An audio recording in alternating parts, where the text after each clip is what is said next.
ஆட்டுக்குட்டியினுடைய ஜீவ புஸ்தகத்தில் பெயர் எழுதப்பட்டிராது பூமியின் குடிகள் யாவரும் அதை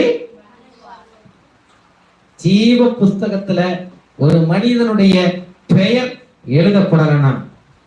ஆட்டுக்குட்டியினுடைய ஜீவ புஸ்தகம், இந்த ஜீவ புஸ்தகத்துல தேவன் உலக தோற்றத்திற்கு முன்பாகவே தம்மால் தெரிந்து கொள்ளப்பட்டவர்களுடைய பெயர்களை எழுதி வைத்திருக்கிறார்.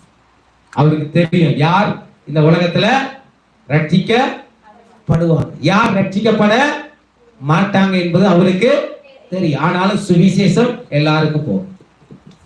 ஏன்னா எல்லாருக்குள்ளும் தேவனுடைய மனவாட்டி மறைவாய் இருக்கிறாங்க, மறைவாய் இருக்கிறாங்க. அப்போ தேவனுடைய சுவிசேஷம், அவருடைய வசனம் செல்லும் பொழுது அங்கே பரிசுத்த ஆவியானவர் கிரியை செய்கிறார், அங்கே அவர்களுக்குள்ளே கிரியை செய்கிறார். அப்போ தேவனால் முன்குறிக்கப்பட்ட